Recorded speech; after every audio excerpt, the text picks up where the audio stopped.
Inter Milan tengah menghadapi krisis di sektor sayap jelang leg pertama babak 16 besar Liga Champions melawan Feyenoord. Situasi darurat ini mendorong pelatih Simone Inzaghi untuk mempertimbangkan opsi tak terduga, yakni menempatkan Alessandro Bastoni sebagai gelandang kiri kelima dalam skema 3-5-2 yang telah teruji. Keputusan ini memungkinkan Inter mempertahankan formasi utama mereka tanpa banyak perubahan. Lini belakang tetap akan diisi trio Pavard, De Vrij, dan Acerbi di depan kiper Josep Martinez. Sementara itu, Denzel Dumfries kembali ke posisi favoritnya di sisi kanan setelah sempat ditempatkan di kiri pada laga sebelumnya melawan Napoli. Di lini tengah, Hakan Calhanoglu, Nicolo Barella, dan Henrikh Mkhitaryan akan mengisi peran utama. Untuk lini serang, duet Marcus Thuram dan Lautaro Martinez tetap menjadi andalan Nerazzurri. Menurut laporan dari Sky Sport, kepastian mengenai strategi ini baru akan terungkap sehari sebelum pertandingan, saat sesi uji taktik digelar.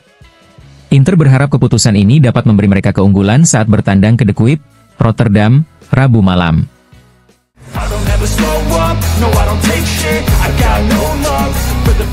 Inter Milan harus ekstra hati-hati dalam pertandingan leg pertama babak 16 besar Liga Champions melawan Feyenoord pada Rabu mendatang.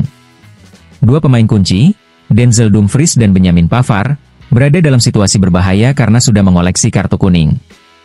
Jika kembali mendapat kartu dalam laga ini, mereka akan absen pada leg kedua di San Siro pada 11 Maret. Situasi ini semakin rumit bagi pelatih Simone Inzaghi, yang dipastikan kehilangan Nikola Zalewski, Matteo Darmian, dan Federico Di Marco akibat cedera otot. Namun, ada sedikit harapan dengan kemungkinan pulihnya Carlos Augusto, yang juga mengalami cedera sebelumnya.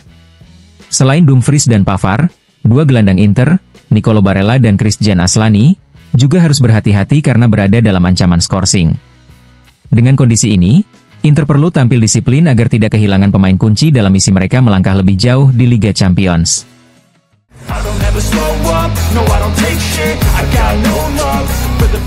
Inter Milan terus mempersiapkan diri jelang pertandingan leg pertama babak 16 besar Liga Champions melawan Feyenoord. Dalam sesi latihan pagi di Appiano Gentile, beberapa pemain masih menjalani pemulihan akibat cedera. Federico Di Marco, Matteo Darmian, dan Nikola Zalewski menjalani terapi untuk memulihkan kondisi mereka, sementara Carlos Augusto kembali berlatih secara terpisah. B asal Brasil itu menunjukkan perkembangan positif, tetapi dipastikan tidak akan mengambil risiko bermain di laga melawan Feyenoord. Sebaliknya, ia ditargetkan untuk kembali saat Inter menghadapi Monza di Serie A. Kabar baik datang dari Hakan Calhanoglu, yang juga berlatih terpisah tetapi menjalani sesi dengan intensitas tinggi. Gelandang Turki itu diperkirakan bisa kembali bergabung dengan tim utama besok dan siap masuk dalam skuad yang bertolak ke Rotterdam. Dengan kondisi tim yang masih belum sepenuhnya ideal, pelatih Simone Inzaghi harus memaksimalkan komposisi pemain yang tersedia demi hasil positif di Liga Champions.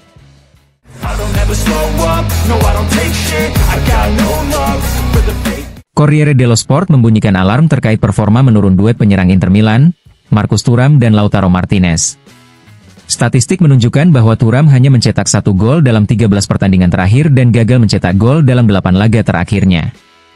Sementara itu, Lautaro hanya mencetak 1 gol dalam 7 pertandingan terakhir, menandakan penurunan ketajaman lini depan Nerazzurri. Yang paling mengkhawatirkan adalah kondisi fisik Thuram, yang terganggu cedera pergelangan kaki. Mantan pemain Borussia Mönchengladbach itu mengalami 2 kali gangguan fisik pada 2025, termasuk saat Piala Super. Akibatnya, permainannya menjadi terbatas dan ia lebih banyak berperan sebagai pendukung tanpa dampak besar di lini serang. Meski begitu, harapan masih ada. Fans Inter berharap atmosfer Liga Champions bisa kembali membangkitkan insting mencetak golnya, terutama dalam momen-momen krusial musim ini.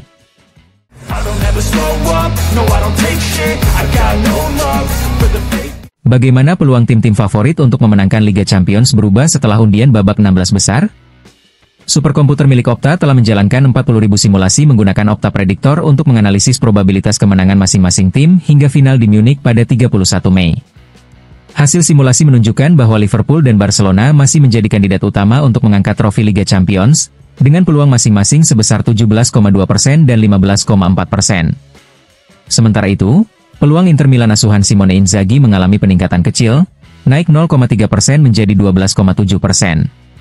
Di atas Nerazzurri, Arsenal memiliki peluang 13,6%, tetapi The Gunners justru mengalami penurunan signifikan sebesar 3,2%. Tren serupa juga dialami oleh Liverpool, yang turun 3% dalam proyeksi kemenangan mereka. Sebaliknya, Barcelona mencatatkan lonjakan terbesar, naik 2,7%, seiring dengan performa menjanjikan di bawah asuhan Hansi Flick. Dengan peta persaingan yang semakin jelas, perjalanan menuju final di Munich diprediksi akan semakin menarik dan penuh kejutan.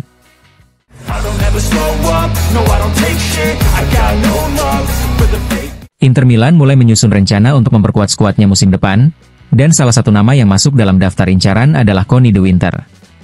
Bek muda asal Belgia itu menarik perhatian Direktur Olahraga Nerazzurri, Piero Ausilio dan Dario Bacin, yang mengamatinya langsung dalam laga antara Genoa dan Empoli. Menurut laporan RMC Sport, minat Inter terhadap de Winter bukanlah hal baru. Klub telah menjalin komunikasi dengan agen sang pemain selama beberapa bulan terakhir. Sementara itu, Genoa telah menetapkan harga sebesar 30 juta euro untuk bek kelahiran 2002 tersebut, angka yang, menurut jurnalis Sacha Tavolieri, tidak membuat Inter mundur dari perburuan. Di sisi lain, rival sekota Inter, AC Milan, tampaknya telah mengesampingkan minat mereka terhadap de Winter. Dengan peluang yang terbuka lebar, Inter kini mempertimbangkan langkah strategis untuk membawa pemain muda berbakat ini ke San Siro musim depan.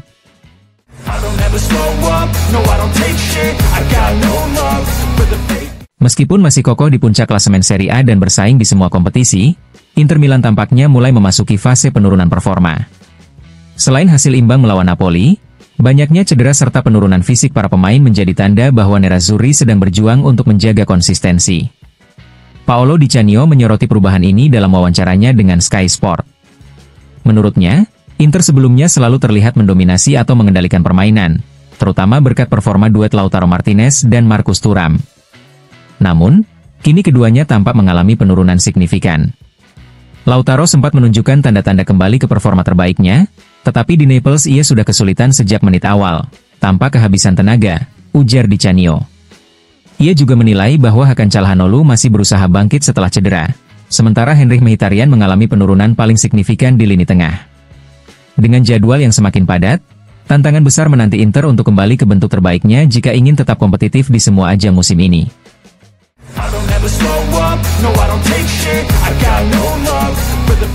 Mantan pemain Inter Milan, Nicola Ventola, mengomentari hasil imbang antara Napoli dan Inter di Stadion Maradona dalam acara FIFA El Football.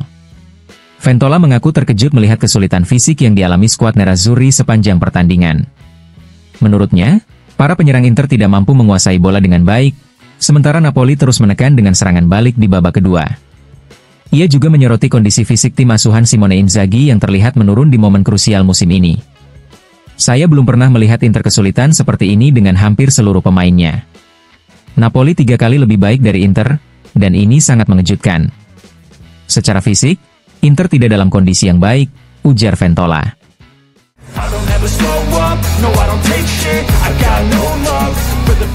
Mantan pemain timnas Italia, Antonio Cassano, memberikan komentar tajam mengenai laga antara Napoli dan Inter Milan dalam acara FIFA El Football. Menurutnya, pertandingan tersebut tidak layak disebut sebagai big match karena hanya Napoli yang benar-benar berusaha meraih kemenangan. Bagi saya, ini bukan pertandingan akbar. Napoli terus mencoba dengan ide-ide hebat, sementara Inter justru hampir menang tanpa sekalipun melepaskan tembakan ke gawang, ujar Cassano. Ia mengakui bahwa gol Federico Di Marco memang luar biasa, tetapi menilai bahwa Napoli lebih pantas meraih kemenangan berdasarkan dominasi mereka sepanjang pertandingan. Cassano juga mengkritik keputusan taktik Simone Inzaghi, terutama perubahan posisi pemain yang dianggapnya tidak efektif. Pada satu titik, Dumfries bermain di kiri, lalu Bastoni dan Mkhitaryan dikeluarkan. Inzaghi membuat kekacauan besar. Selain dari skema 3-5-2, dia tampaknya tidak tahu harus melakukan apa, tambahnya. Pernyataan Cassano menambah daftar kritik terhadap Inter, yang meskipun tetap di puncak klasemen, dinilai masih memiliki banyak pekerjaan rumah dalam hal fleksibilitas taktik dan konsistensi permainan.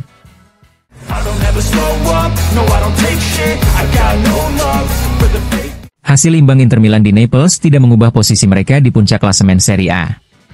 Namun, analis sepak bola Lele Adani menyoroti performa Nerazzurri yang dianggap kurang meyakinkan, terutama di babak kedua. Dalam acara FIFA El Football, Adani membandingkan Inter dengan Napoli dan menilai bahwa tim asuhan Simone Inzaghi tidak memberikan ancaman berarti setelah turun minum. Inter mencatatkan 0,02 expected goal di babak kedua, mereka tidak pernah muncul di area pertahanan lawan dan bahkan tidak melepaskan tembakan, ujarnya. Ia juga mencatat bahwa Inter mengakhiri pertandingan dengan susunan pemain menyerang, termasuk Lautaro Martinez, Fratesi, Correa, Zielinski, Dumfries, dan De Vrij, tetapi tetap gagal menciptakan peluang. Sementara itu, Napoli tampil dominan dan akhirnya menyamakan kedudukan melalui gol Billing. Saya terkesan dengan performa Napoli. Mereka bermain dengan intensitas tinggi, menekan, dan menciptakan peluang.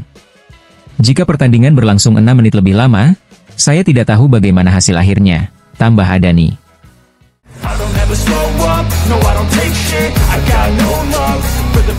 Mantan bek timnas Italia, Fulvio Colovati, menyoroti kelemahan Inter Milan dalam beberapa pertandingan terakhir, terutama dalam mengatasi tekanan di menit-menit akhir.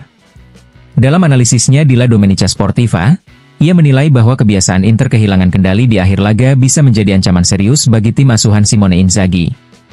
Inter seharusnya menyesali hasil imbang melawan Napoli.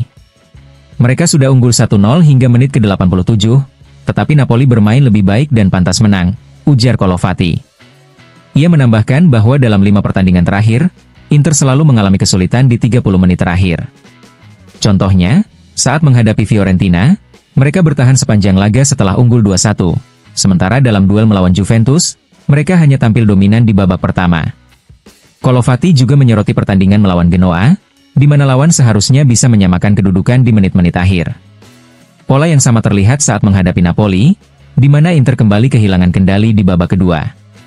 Menurutnya, tren ini menjadi perhatian utama menjelang fase krusial musim ini, terutama dengan banyaknya pemain Inter yang mengalami cedera. Jika tidak segera diatasi, kelemahan ini bisa berdampak besar pada peluang Nerazzurri dalam perburuan gelar.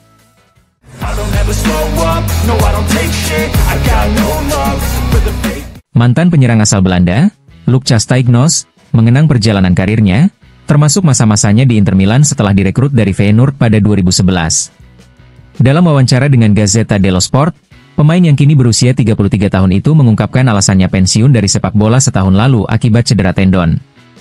Casteignos mengaku tidak menyesali perjalanannya, termasuk kegagalannya bersinar di Inter. Saya selalu memberikan 100% dan bangga akan hal itu, ujarnya. Ia merasa kurang mendapat kesempatan bermain secara konsisten dan sempat berharap bisa kembali ke Feyenoord dengan status pinjaman, namun akhirnya dijual ke Twente. Saat membahas rekan-rekannya, Casteignos menyanjung Stefan De Vrij, yang sudah ia kenal sejak muda. Dia luar biasa dalam segala hal, baik sepak bola, sekolah, hingga bermain piano. Dari Feyenoord ke Lazio lalu Inter, dia selalu membuktikan diri. Menjelang pertemuan Inter dan Feyenoord di Liga Champions, Casteignos menilai Nerazzurri lebih unggul. Inter adalah mesin yang sempurna, semua pemain tahu perannya. Saya yakin Inzaghi akan menang, prediksinya. Namun, ia juga mengingatkan Inter agar tidak meremehkan Feyenoord, terutama ancaman dari Paisa yang bisa menciptakan momen berbahaya kapan saja.